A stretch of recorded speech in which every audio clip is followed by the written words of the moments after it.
Can I go through?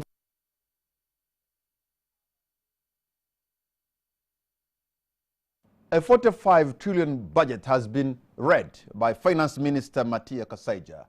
The sectors of works and transport, energy, security, education, and health have been allocated the biggest share. But with the effects of COVID-19 on the economy, questions are being asked on whether the country is getting its spending priorities right, given the slowdown in economic activities. So can this budget stimulate our economy? Tonight we host Mr. Julius Mukunda, Executive Director, CS Bag, and the Honorable Mwanga Kivumbi, MP for Butambala County.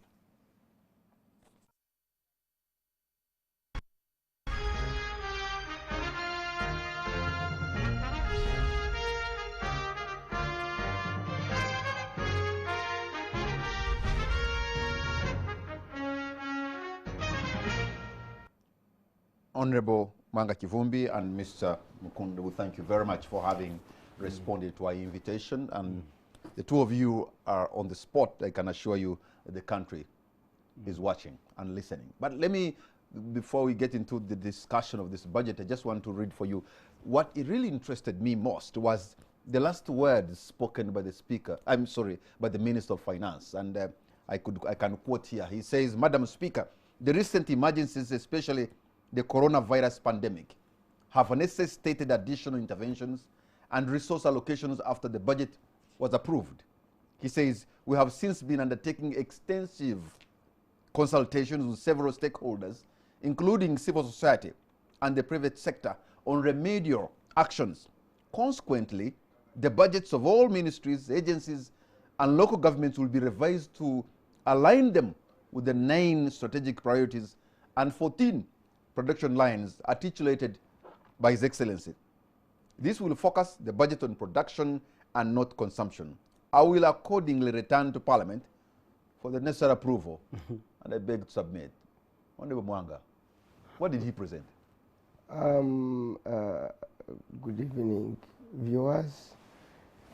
From the word go, we fundamentally question, if you read my report, which was a report of many members of the opposition on the budget, where we came up with a minority report, we first of all did not appreciate the fact that when COVID broke, of course, COVID came around March, the budget process had already started because it starts around December with the budget framework paper, yes, which had already been approved. But once COVID set in, it necessitates prudent financial managers to review the conceptual framework of what had been earlier proposed. Now, the choices were 2. You go with the theoretical budget framework as predates the COVID scenario, for which we have approved. Because what we have approved now was conceptualized before COVID set in. And therefore, all the priorities and figures and all arguments that the Honorable Kasaija, with a lot of energy articulated, envisages a world and an economy this economy of Uganda will never live in. Because there will never be a pre-COVID economy. Therefore, the conceptual framework of our budget, the 40 trillion, is grossly misleading. And the argument was that what you can now best achieve is to go through the constitutional process, as it were, beat the constitutional deadline, then sit down and literally redo this budget as it is. That's why you don't need to look at these figures and read too much into them. If you have been keen, you should read the letter that has been written by Keith Mahakanize, which was written yesterday or today, to all PSAs and accounting officers, inviting them on 15th or something date for a meeting. And he has elaborated what is expected. So if in real terms, what was presented today is what, if I was to use the street language, is kugumaza? Yeah, it was just a ritual.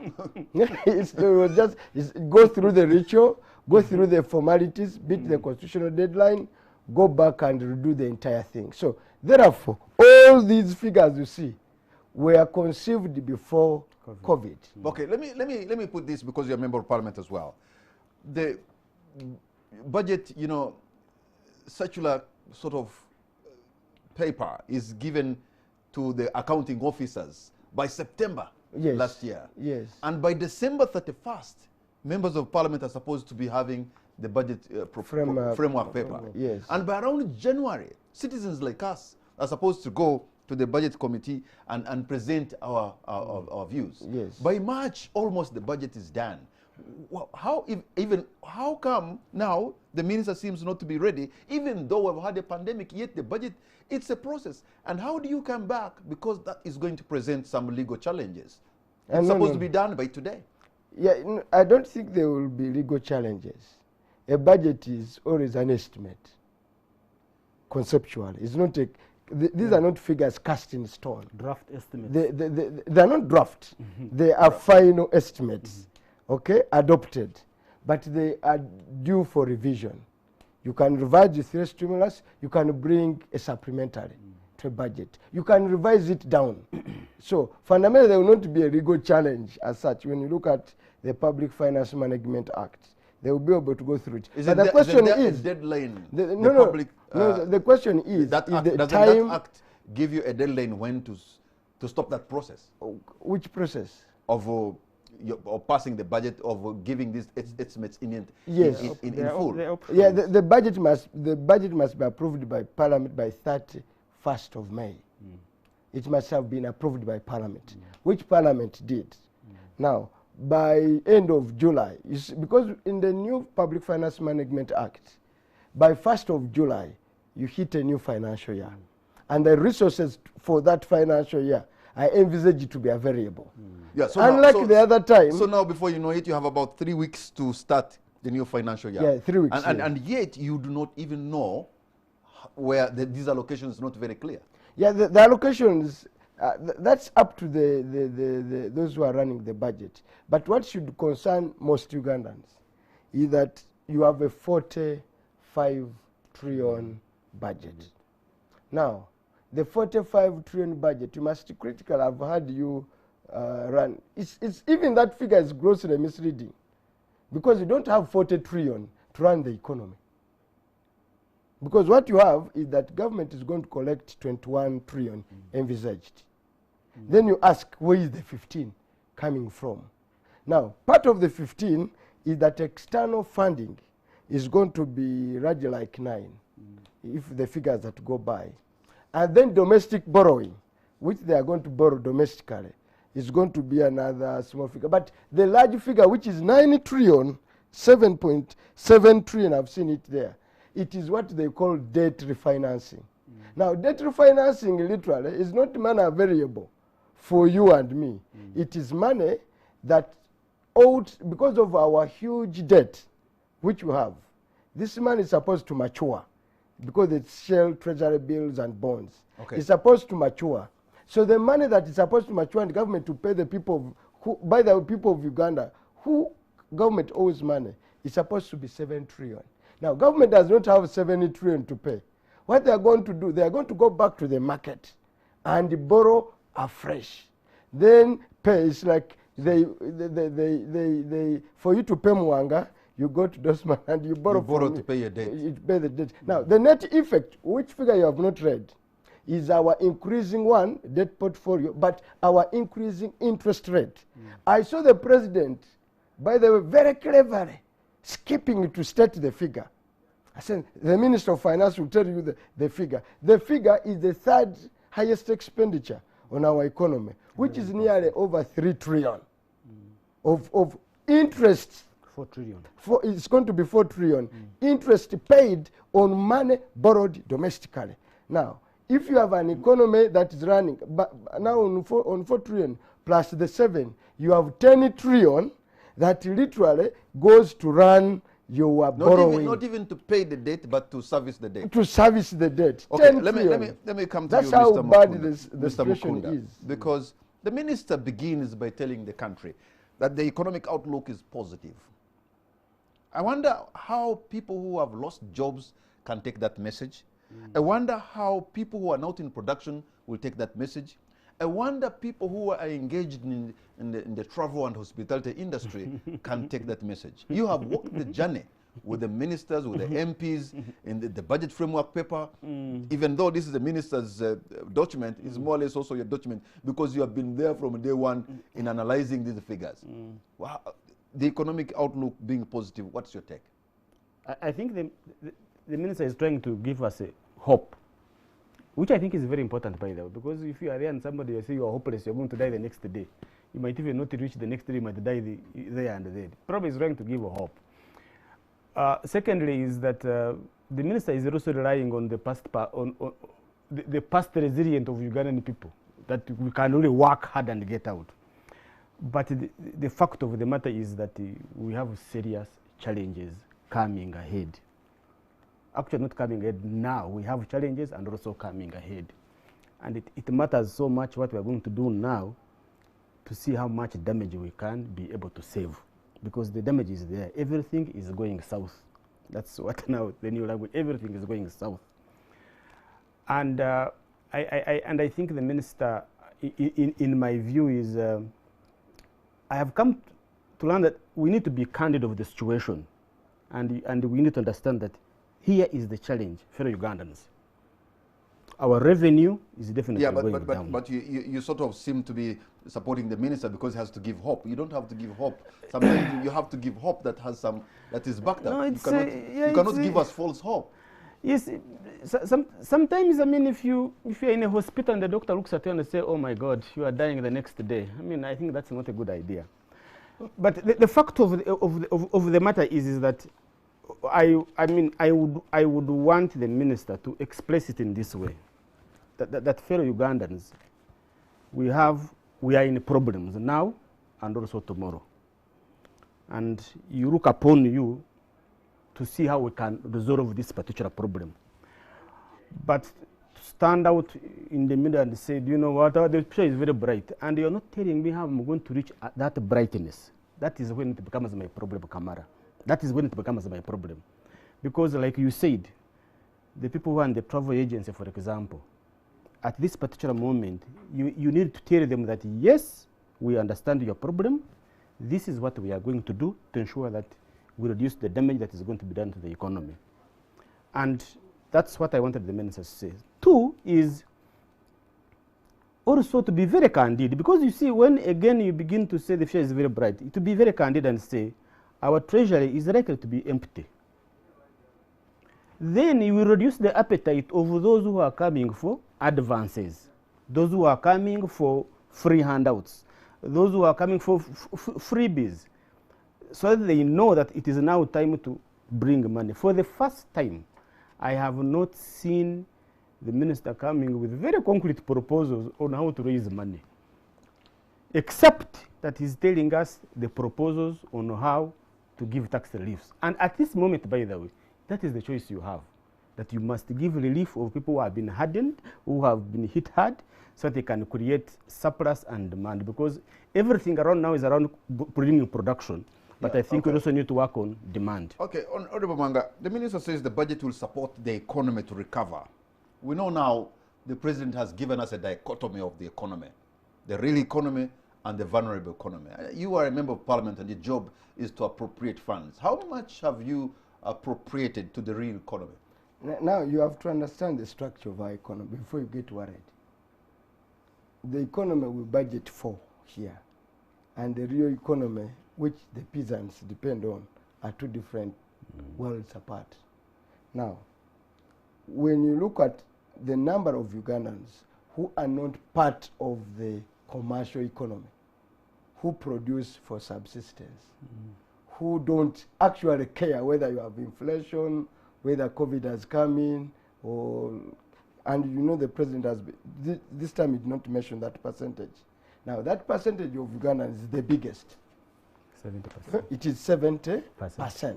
70% of the citizens of Uganda, on any single day, they don't interact with your economy. That means they don't buy anything or sell anything. Actually, 60% the central business district of Kampala of the economy. And 50% of that economy is in central business. That's why he talks about the resilience. That economy has not been largely affected by COVID. Okay, so 70% of your economy is COVID free. COVID cannot in any way touch them. But those are people working in poverty.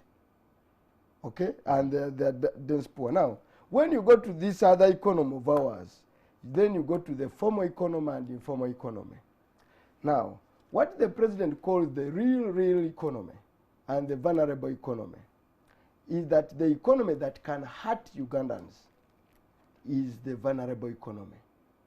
Because here you are, in this country, the biggest migration that is taking place is from people running away from villages coming to the center. Every single day, buses and trucks are ferrying young people from villages to centers. But these centers are not necessarily around the central business. They are Jinja, Mbale, Iganga, mention them, the new drivers of urbanization. Now, the vulnerable economy, most of these people have been in garages, they've been working in restaurants, they've been working in saloons, they've been washing people's cars and those kind of things. Now, when the economy does not perform, they are drivers, okay? They are driving trucks, they are driving towards around. When that economy collapses, these young people are going to be the huge threat to our national security and stability. Okay. Therefore, the question is, when you are going to fund money in UDB, because that's it, those of you who want to follow, go to UDB. How easily will... Okay, we're going to get into that.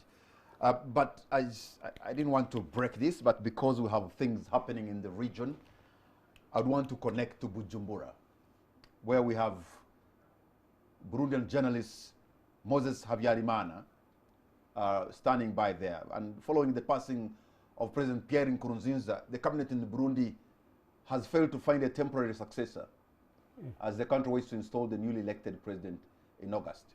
Under the constitution, the parliamentary speaker, Fiscal Nyabenda, is mandated to take office in the absence of the president. However, we are joined online by Moses Habyarimana. Moses, can you hear me? Yes, I can hear you. Mwiriwe. Mahoro neza. Okay, Moses, if you can bring us to speed on, first of all, it's unfortunate what happened, and of course the East African region is mourning with the people of Burundi for President Pierre Nkurunziza, who just passed on at the age of 55, quite a young man. But what is the situation as we speak this evening in Bujumbura? Well, Bujumbura is calm, and business has been conducted as usual. People go to work, they do business as usual. There is there's no noticeable change like the security which is beefed up or something like that. No, everything is normal in Bujumbura.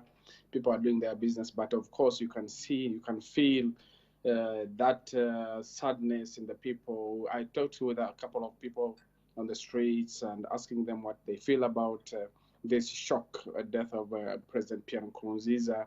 Everyone is still in shock and they don't know exactly what next, because it's really a sudden death and it was unexpected, most especially at this time of period when Burundi was preparing for peaceful democratic transition of power.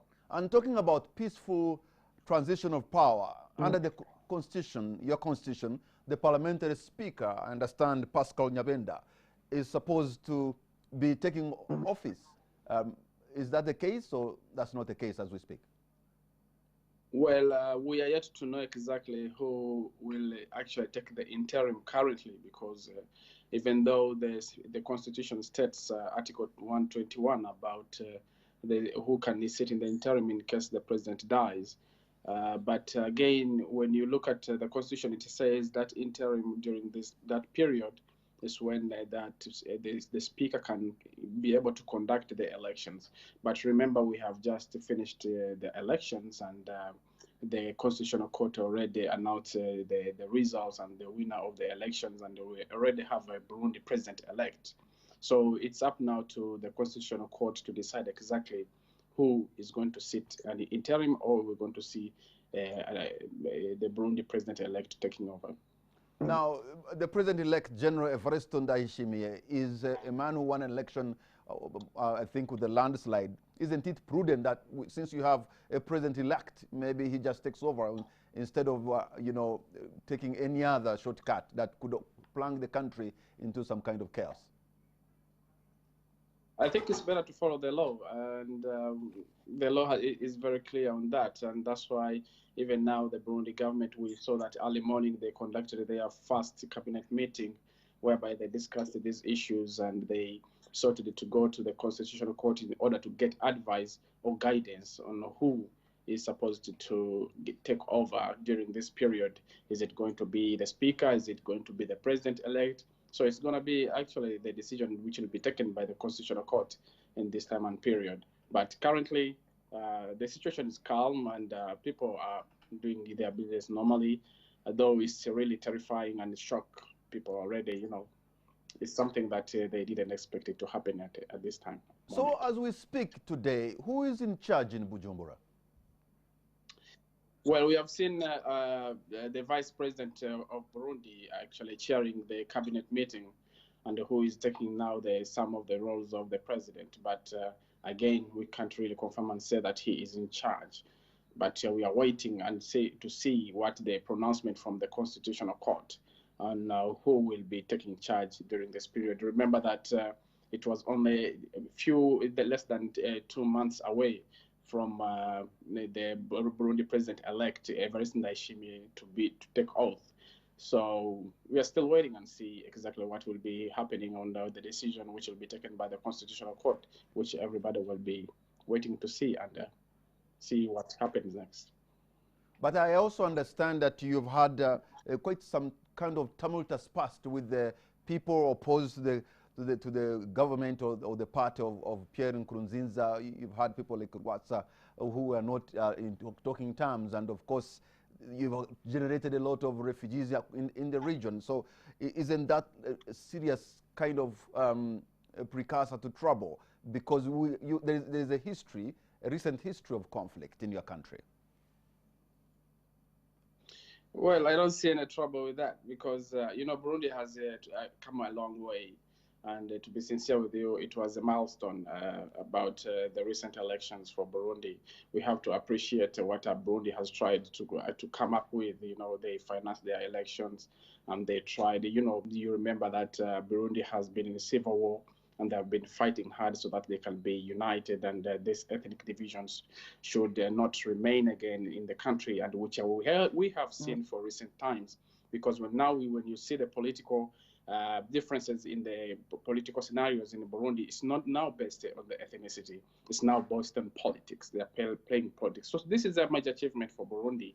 But you talked about the refugees. We are seeing now the repatriation of refugees from Tanzania. We are seeing them coming from other countries like DRC and some coming from Uganda. So it's a progress. But what I can say is that Burundi and President Pierre Nkurunziza, they see him as a democratic fighter, as a hero. His supporters, though there are some critics who criticize him about what he was doing.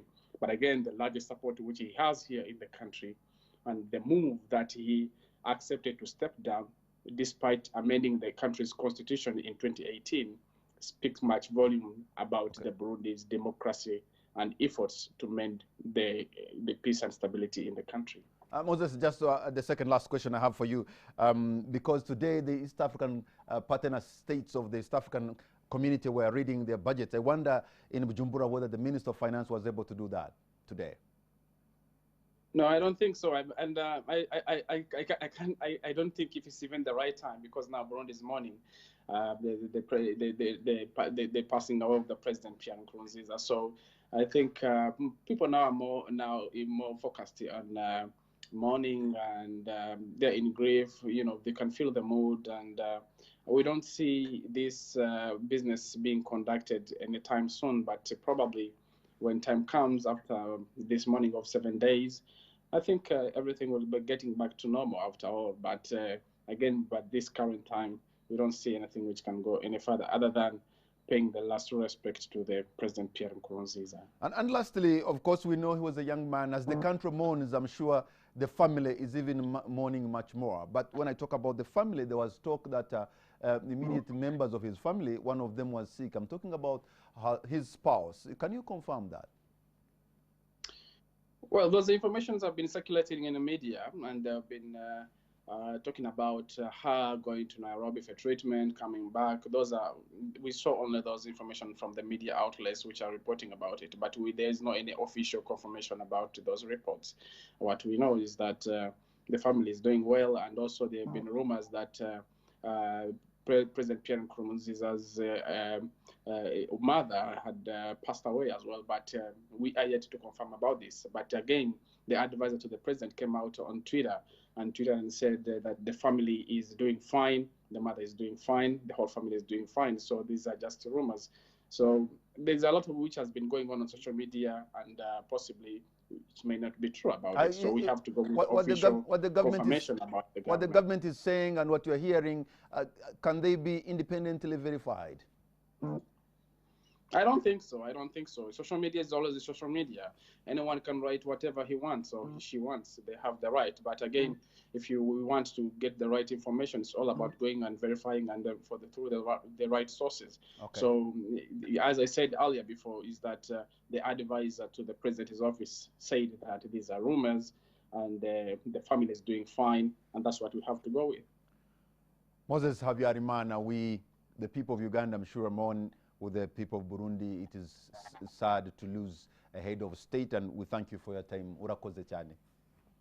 Thank you.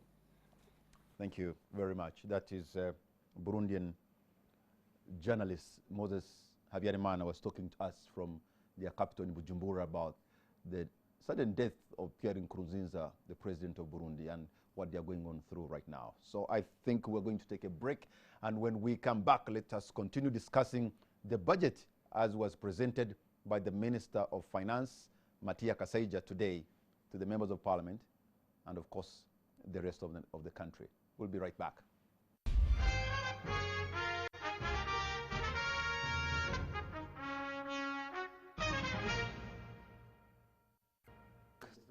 Welcome back. You're watching On The Spot. My name is Patrick Amara, and my guests tonight are Honorable Mwanga Kivumbi, Member of Parliament representing Butambala, and Mr. Julius Mukunda from CS-BAG, and we're discussing the budget as was presented by the Minister of Finance, Matia Kasaija.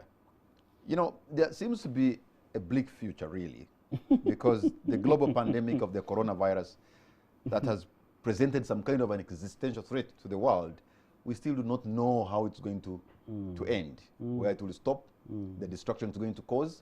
It looks like it's very early days for Uganda. Is it possible for us to know, to make better projections basing on the situation we are in about what to do and not what to do? Honorable Mwanga Kivumbi. I think we can try. You have an option. You have to draw scenarios. You have to draw models and see how best but at least you cannot know when the economy will recover. Exactly, but when you draw models, for example, when you looked at the model, the Ministry of Health, based on Chinese model for COVID, the figures have been wonderful. And when you look at the number, the way the world death, hospitalization, they are moving as if it is computerized. So you can draw a model out of all this, and you know what to do. So it's a new world, but it's not the first time that countries face crisis of this nature. Two, your economy, as I've told you, has a certain level of cushion, because 70% of your economy is COVID-free. We're not to be affected by what takes place with COVID. So you are dealing with 30%. 30% is so critical, as I've explained it to you. One, it is urban-centered. It is the one that will touch the most critical, because it will touch the youth. It will affect employment. It will affect resources, because when you look at these figures and you critically look at your resource envelope, you are going to look at 21 billion collected. Now, before COVID, and people should note, the economy was already in the danger. Before COVID, you had a budget shortfall of 2.5 trillion, which necessitated the shake in Revenue Authority, because Revenue Authority could not correct the money envisaged. And this also can also throw in a wonder, because the other year, those people were given a bonus for overperformance. You remember? They overperformed by 30 billion, by 300 billion. Now, the next year, they had a budget shortfall of 2.5 trillion. We borrowed from Stanbic Bank and DFCU to pay our current expenditure, wages, blah, blah, for this budget. Therefore, even before COVID, you already had a very, very poor budget running. But be it as it may, the resource envelope the minister read today, it does not reveal the true picture. So now let me ask you, as a member of parliament and who is in the right, I think, committee, if the revenue generation and collection has been problematic, and indeed it was, and the URA has, has performed below the target, so where's the logic of making a budget proposition thinking you're going to spend when you're not even collecting? Where's the logic? Now, I think this one, the one who follows the budget. Now, why they do this, if you balloon the budget, all our budgetary now we budget by supplementary. Now what happens? The higher the budget, the higher the 3%. Supplementary. Okay? Supplementary, which you spend before you come to Parliament. Wow. And you bring to Parliament to do a post-mortem. Proper rubber stamp. Now, when you make it 45 trillion, the 3% will be quite like 2 trillion point something. Around 2 trillion. Now, 2 trillion, the Minister of Finance is now going to sit with the PS and reallocate without scrutiny, and then come to Parliament 4 months after and say, this is how we spent the money. So therefore, there was an incentive to balloon the budget. Because once you balloon this budget, then you will go back and hijack parliamentary powers of appropriation, and you spend as you want by the executive. The president loves it, the technocrats love it, and that's why. Okay. Julius, earlier in your analysis, you said the economy is bad now, and the future seems also to be in trouble. But I think you forgot to tell us that the economy has been bad. Because, look, there was a shortfall of over 2 trillion before even COVID. That's a big chunk of money that is missing. No, we have not been doing well. And I think yesterday, even in this studio, one of the things we found out was that there is the new word of pre-existing condition. That when COVID comes and finds you that you have a pre-existing condition, then you are really in a very worse situation than if your immune was very high. So I think our economy had some pre-existing conditions. So that's why I think we are likely not to, we are the way we are right now. By then, I mean, the URA collections were going were slowing down. I mean, URA collections were low, they were not hitting the target. I think by the end of December, they had a shortfall of almost $500 billion. By the end of December, they couldn't hit the target. Right now, we're also being told that actually they are not likely to collect almost like 900 billion. So that's number one. Number two is that even the projections for the economy, remember, we're in 7%, 8%. They begin to say, oh, now we are in 6.1%. Now they're telling 3.1%. So COVID came at a time when already things had started not going on well. You remember when the minister was saying that the economy is going to, I think we didn't really take off at the speed we wanted. Even the NPA is saying that we have not hit those targets that we wanted. So already there were pre-existing conditions. And these pre-existing conditions are not difficult to identify. Number one is, I mean, like he said, though he has interpreted it in a new way, I have not understood. I have now learned that you actually, when you shoot it high, then you have more room of supplementary budget. But I think we are spending, our appetite to spend is more than our ability to collect. That's why I was asking, where is the logic that you want to spend more, but you cannot even, yes, you're not you're not collecting? Then I go back, I think I go back probably to our members of parliament. If I have been doing so badly, and I still insist I still want to spend more, at what point can you tell me, can you please go back and revise these particular figures? Is that possible? It doesn't that make question sense has- for me. Yes. can- Can you guys, do you know what? Last year, As Parliament, can you do that? the Honorable target, Gumbi? the target and the outturn graphs are almost running away from each other. Couldn't there be time to tell you guys, pack up your bags, go back, revise these figures? Because at one time, actually, is when they asked them and said, please, you are saying you are increasing these, you are going to get these more monies. Have you done any analysis on how these budgets are going to be? And they had not even produced any. So I think that I wanted the Parliament to say, just please, just go back. Secondly, for me, is the whole issue of what are we spending on, Kamara? And I think we've seen the President talking about, you know, entertainment and what are we spending on? I think the things we spend on are also not helping us to revive this particular economy. So what is it that we should stop? For example, I think it's high time we tell government that with all these nice buildings we have across, because each and every ministry and department wants to have its own building. They have conference halls. Why don't we use those ones and we save money on conference, on workshops and on workshops and conferences? We very much want to travel abroad. We could reduce and go for one of those trips that are very critical. We very much want to buy new cars. I have been told of a department that every year they buy cars. And you find one person, his department, every year they buy cars. You wonder what happened to the cars they bought last year. Is there a moment to say that this is the maximum amount of cars this department can have? And therefore we save that money. So those are some of the things that we need to be able to look at. And lastly for me is the way even monies are shared. If our real economy is food and agriculture, like you say, and I liked the last segment of the news, when he had the cake and cut a small piece, a reflection of what agriculture is, less than 3% of the entire national budget. If the real economy is there, why doesn't it reflect in resource allocation?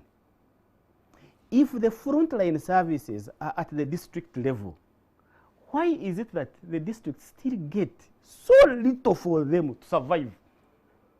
Those are the questions we should be asking. Maybe I just want to know, because every time we talk about agriculture, either a minister of agriculture or any somebody in the executive will say, when we put money in the roads, that's agriculture. When we put money into energy, that's agriculture. No. I mean, how do you understand this? Okay, now before I go to Because that, that let me just expound on what you have said. What do you spend your money on? Actually, to tell you the truth, the president is being fairly not honest.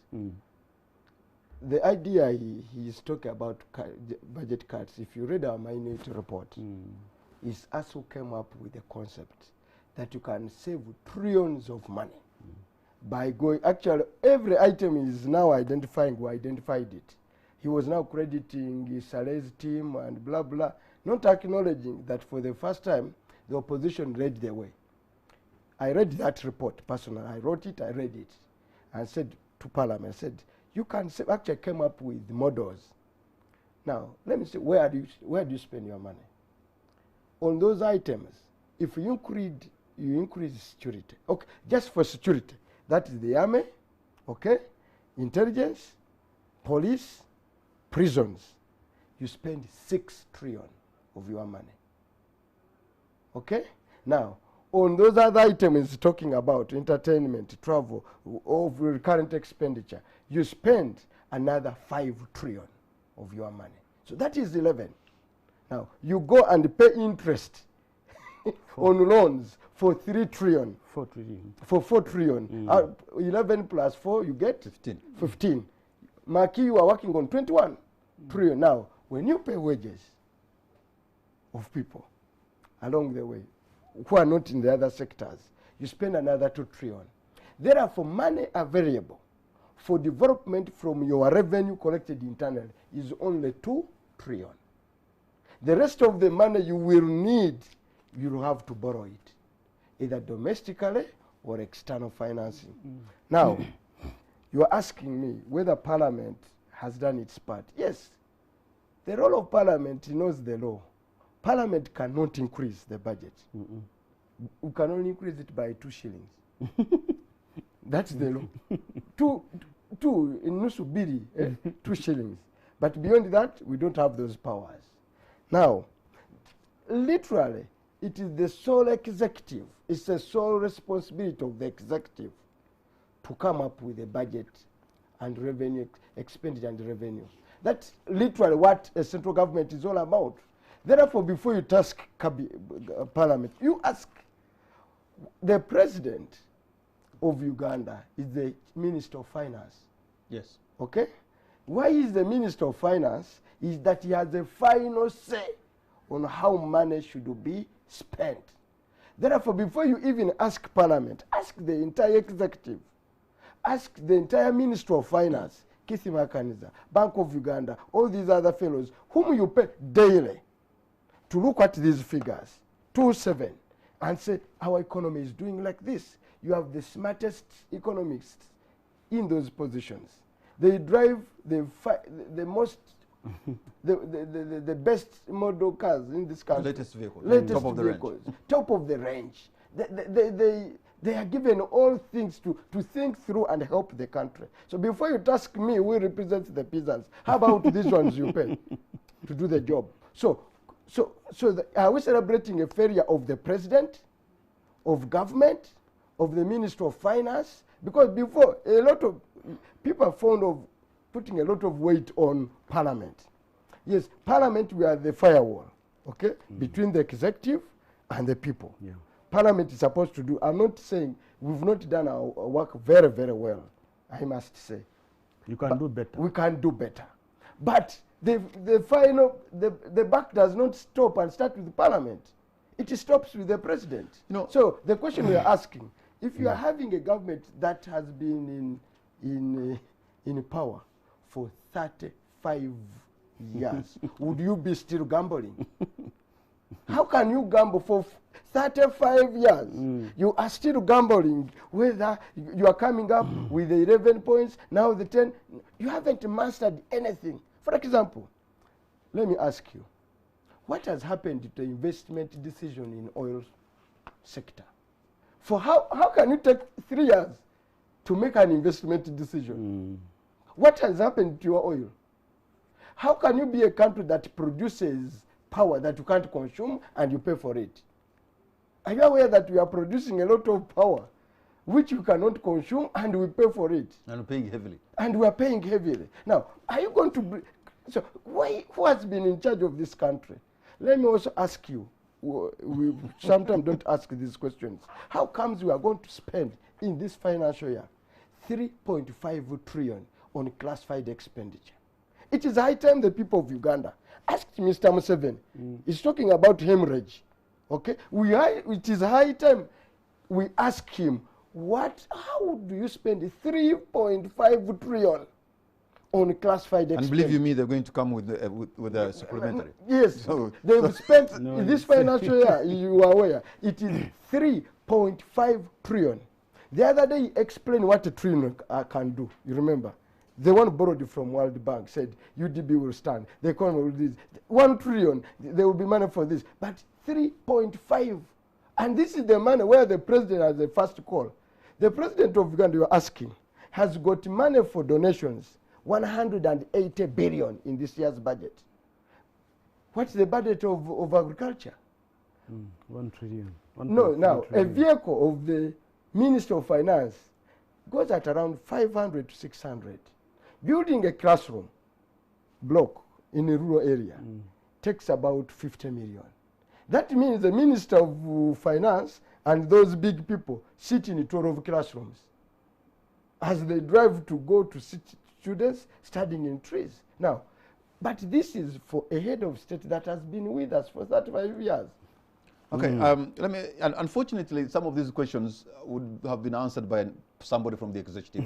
And I must confess that we invited the Honorable David Bahati. He had earlier confirmed to be on this show, but for some probably unavoidable circumstances, he sent a regret just a short while ago that he was unable to be here. So some of these questions, unfortunately, and I regrettably have to tell the viewers, could have been answered by somebody from the executive. And we thought about it and we extended an invitation, and unfortunately that person is not here to respond to those issues because of some reasons. You ask this one. Control. But But let me he monitors budget. How come you borrow money and you can't? I understand, Julius, about 19 trillion shillings is supposed to go into recurrent expenditure, things like salaries and paying rent and stuff like that. I think 19 trillion, and yet our total collection is about 21. Yes. So, and you put 19 trillion to consumables. That's how do we expect to even to develop? That has been our major issue, and I think Honorable knows about that. Has been our major issue is that the cost of running the government is extremely very high, and that we definitely need to revise. And I'm very happy that Keith has now called all the accounting officers to come back and just look at the budget. Because one of the things when the minister was speaking about the budget, and I think one of the things he was highlighting in this particular speech, he was talking about how he's going to give MIOGA people, SME people. When he talked about UDB, I agree with you. How many branches does UDB have? It's only for the big girls and big boys in town. But then he talked of the micro support center, which is for this small scale farmer people. But we need to go back to the drawing board. And I'm just looking forward that people can go back on the drawing board and say, the 19 trillion for recurring expenditure, we just can't afford it at this particular moment. There are things, and this is not for the small-hearted people. There are things you just have to close your eyes and stop them. If you say about you want to, one of the things that kills me in this budget is 20 billion shillings for hose. I bleed with that, because at this particular moment, the people of this country, really, if you want to have this agriculture productivity and production to super, is just give them the right market, guarantee their markets, and giving them the right inputs. It will definitely go on its own, without anything else, on its own. But the challenge is, we talk about these things, but then we don't put in money in those particular elements. So we need to cut the budget, seriously cut the budget, and refocus our resources to where they can grow. We know now that there are things that won't work for us. Tourism, for example. Few Ugandans go for food. You can ask how many Ugandans have been going build their districts. Even there are very few Ugandans. So our tourism is foreign based. So if now we are not working on tourism, what should we do to ensure that we increase our internal tourism, for example, and then we stop relying on those ones? But there are things in this country we can do, even during this COVID, that can spur growth. Because if you say boo-boo, I agree that we are going to boo, but we need a strategy. Because not everything want to do boo-boo. If you say that we are going to put money in building, I have already said that, yes, we need to produce cars. Yes, we need to produce TV screens and mobile phones. But we will never beat the Japanese in doing those things at a very cheap cost. What I know we can do, and the Japanese can never come close to us, is the growing of beans, the growing of peas, the growing of bananas. They will never. So if we can harness that, and I've shared with you these examples. We import potatoes, emonde from Egypt. And I ask myself, why? Simply because emonde from Egypt don't have eyes. KFC here wants emonde, if he is going to peel it and make chips, he wants to lose less of emonde. But the emonde from Kabali is full of eyes, so it's difficult for him to make chips. So why don't we support Naro? Give them enough resources to do that. Naro has produced vaccines for foot and mouth disease, vaccine for anti-tick. Here we are suffering, quarantining cows because we don't have vaccines. But I think now they have an answer for that, because in their import substitution strategy, they are saying they are going to increase the import duties on the things that you can produce locally. No, but if you are going to make it expensive, because you say at the end of the day, you're going to make, that's what I'm saying, you need a strategy. Because if you say you're going to put an import duty on Mondi and you put it 200%, you're going to make food in the KFC very expensive. You are going to make food in the Cafe Javé very expensive, because they have a right. By the way, we asked and they said, look, Mondi, that's the number one. Number two is that they said our Mondi for Bukavu has a lot of starch, so it's not good for chips. It's good for mashed potatoes. But also peeling it, you lose almost 40%, because you have to remove all those small eyes and tickle them, and it becomes.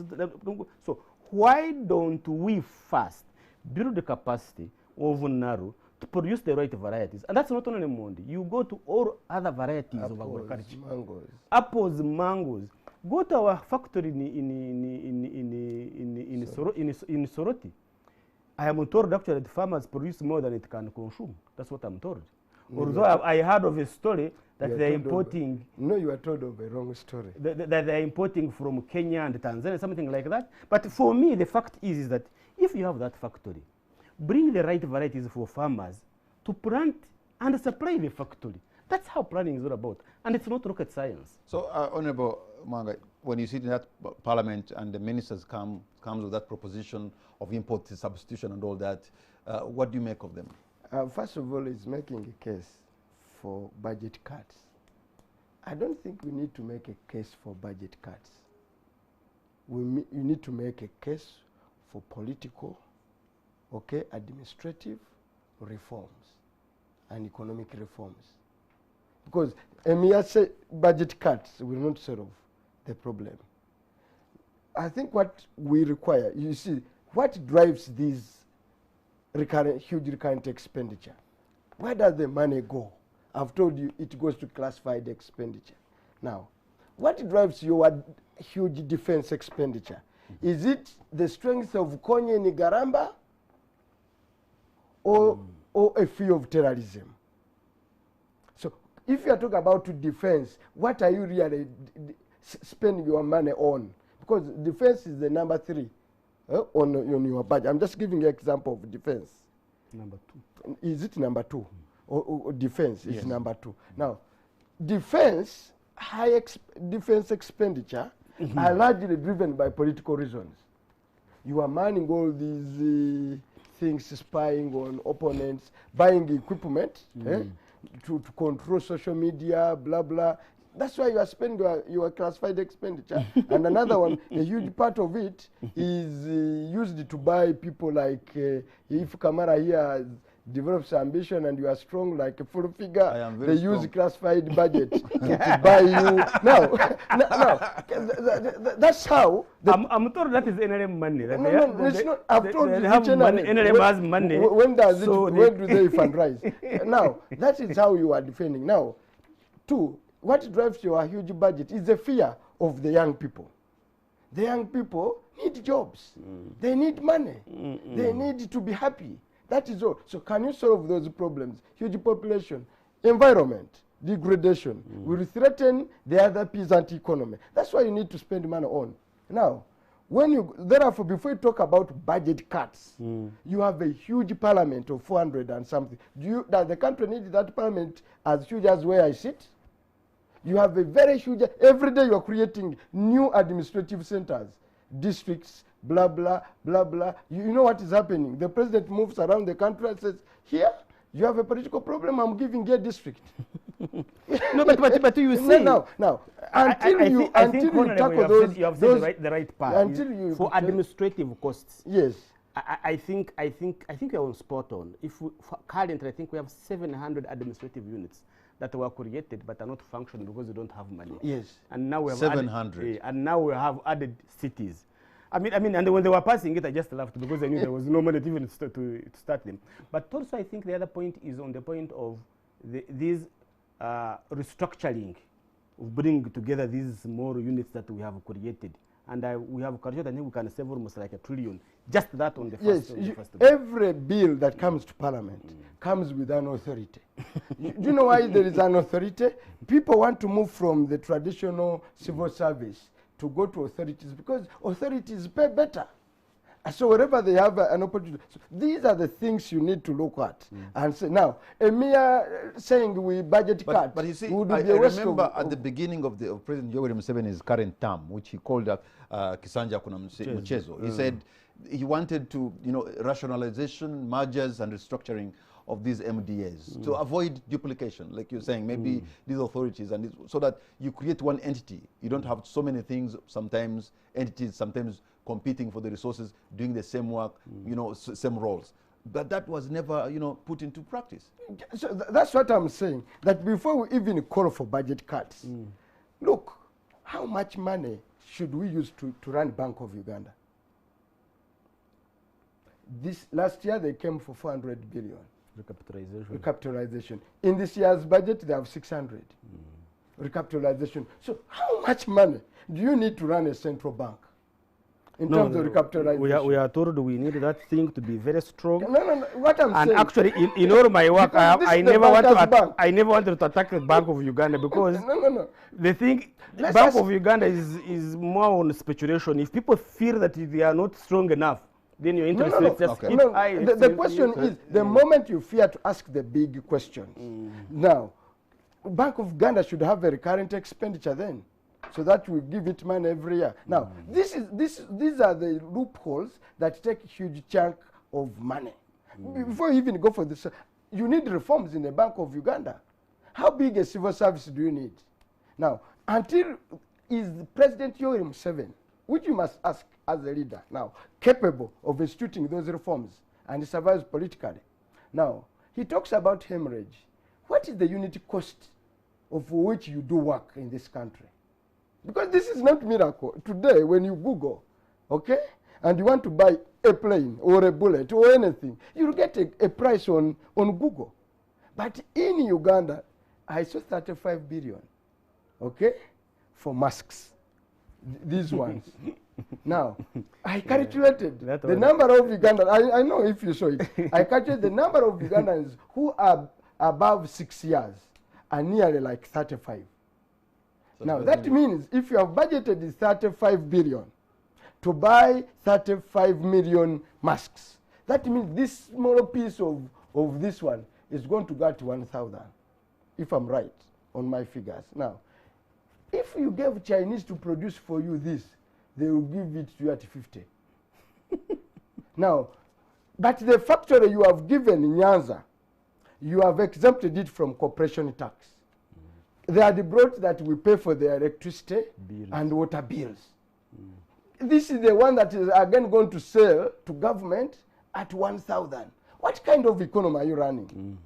Now, these are small, raw-hanging fruits that if the minister was here, he would answer.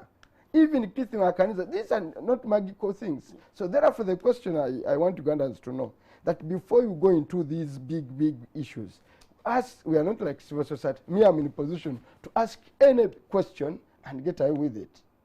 So I'm asking Mr. President, what's the we have asked URA, UNRA, to come up with the unit cost of a road. You have the most expensive roads being built out sub-Saharan Africa. What is the title? What is wrong with you? Our soil is different from Kenya and Rwanda and Burundi. No, we were told that our soils in Uganda are hard. Okay, gentlemen, you know what? No, but Kamara, I think there's one thing we also need to appreciate is that in the minister's speech, there are some good takeaways we need also to appreciate. Number one is I think he talked about the UDB. I'm hoping that money will definitely, with that money will go there. And 100 billion to UDB. I remember 1 trillion. No, in the Uganda Development Bank. Oh, yes, 1 trillion. It's UDC, which is 100 billion.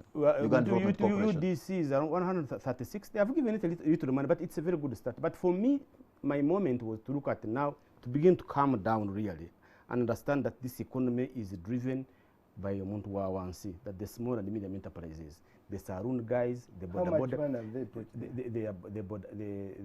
border border. Go to figures. He has put there how much? 126 million. Now, yes. When you go to figures, I no longer get excited by political statement. I follow the figure. Okay? And I've now learned how to follow the money. The Ugandans who supplied government, what they call areas, Ugandans, you and you who work for government, and you are not paid, it is 3 trillion. Out of that, they are yes, it is 3 trillion. Yes. You need to break down the areas. And I have also actually interested myself in that. Among the areas are the quota wards. No problem. And I have an issue with, I agree with you that we have those areas of people who have supplied government, goods and services. And they have now allocated for the first time actually 658 billion Ugandan shillings. I think which is a very, very good one. I have a problem with quota wards. Somebody matches, you are a lawyer, you match into a court, 3-4 minutes down the road, you get an award of 5 billion. I'm like, Okay, really, gentlemen, yes. okay, just hold on. Yes. We're going to take a break, and when we come back, we'll continue this discussion. But also, I'm going to open the line so that at least we get to hear what Ugandans are thinking on this budget that was read by the minister this afternoon. We'll be right back.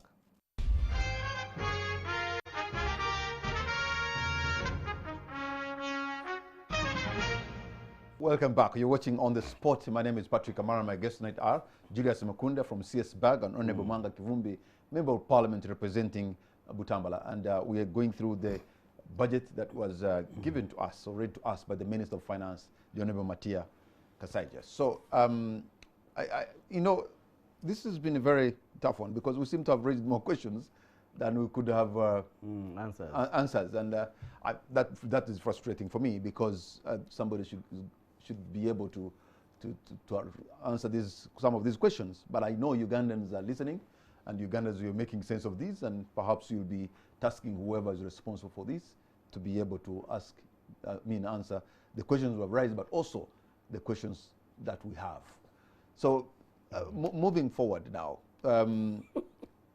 are we likely to see, because they're saying we are growing at 3%, maybe we're also going to go down. But if we continue in 3 successive sort of that kind of growth, then we are proper into a kind of recession. And that's going to be very hard. That's why I said that it depends on what we do now that will help us not have more damage than what we have got. First of all is that I will come with the idea that all account areas need to come back on the drawing board and draw a new budget. What does that mean? It means that now we know half the truth. We know half of what is likely to happen because of COVID. We know it. And definitely there is still too much unknown. But at least now we know what is going to happen. So we expect the government, for example, to ensure that the vulnerable economy we're talking about is still strengthened. Let us ensure that our farmers still grow food. That is very important. Let us ensure that the quality of food has also increased. Let us ensure that we have enough storage, and the minister has said do that. And sometimes I get disappointed because all these ideas are there. They are there. Okay. It's not let me open this to. But Mr. Kaman, let me open this to the Ugandans online. Let me also ask you. Yes. Which government in the world reads a budget on that very day and doesn't defend it on media? I mean, which government do you know of? That's why I'm even cutting that's why I'm cutting the discussion short. No, because there's not only minister. It's very frustrating. It's not only minister. This is very frustrating. It's not only Minister Bahati in finance. There are quite a number of 4 ministers. No, even if you send the commissioner, Even if you send the director budget and everybody else. Which government will read the budget that evening and nobody out there is in the media? We have a call online, and I'm going to take only 2 of them, and that will be it. Hello. Hello. Yes, good evening, sir. What's your name and where are you calling from? I'm called Michael. I'm calling from Nigeria. Okay, you're on air, sir. Thank you. Oh, I'm called Michael. Go right ahead, Michael. You're on air. Michael in Nigeria. Go right ahead. Thank you. Now, percentage of people below 40, which is 70%. Okay, thank you. You see, the percentage of people in Uganda, 70% are the youth. But we have people above 30 who are planning for the youth. Because I've been reading documents of Professor Fadar. He was a consultant on the budget. And he's saying that the budget is not aligned to the work plan. So if it's not aligned to the work plan, it's now 44.9%. now what are you planning? Because you see, when you don't align the budget to the work plan, these people just plan their own thing. Because when you are, the other gentleman said that you have arrears of 3 billion and you're putting 600 billion.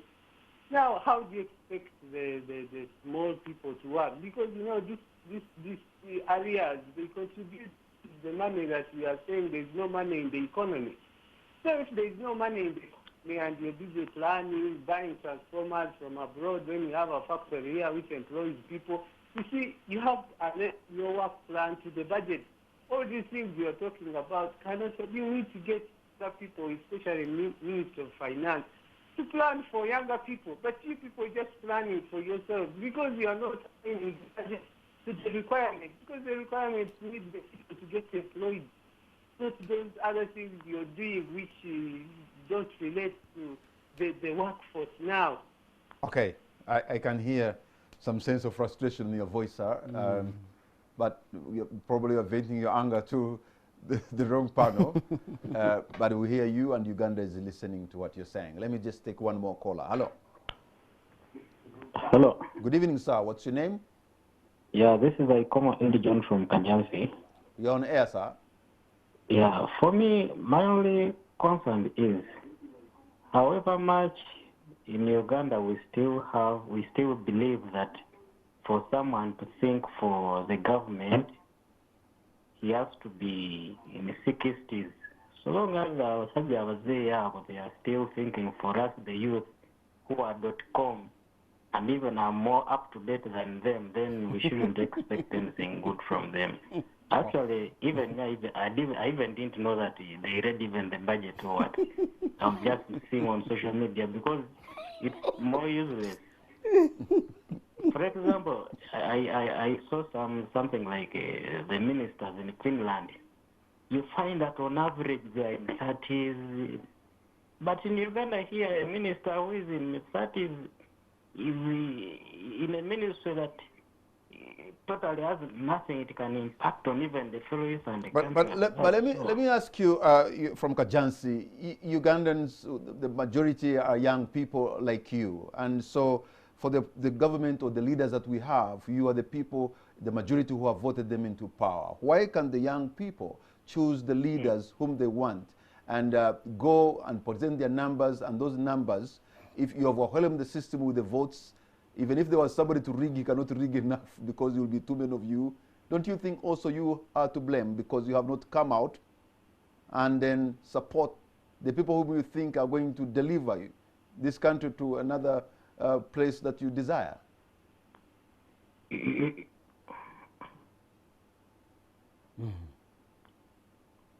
Okay, looks like we're fortunately losing the connection to our caller in Kajansi. Our time is out. What's going to be your parting shot, Julius? My parting shot for me is I get to two things. One is for citizens in this country. At the end of the day, it's you to ensure that the little money that comes next to your village, next to your health center, the little money that goes to that health center, that school, that borehole, please check on it to ensure that money has been utilized properly. I also call upon the government that really it's high time that we mean what we speak, that it is the ordinary person in this country that has been hit so hard. So let's look at these small and medium enterprises and give them the right package. Honorable Mwanga. My parting shot is what statement I wrote in my NATO report. I said, which I quoted Gandhi, that if the top officials can be frugal, live simple, so that the poor may simply live.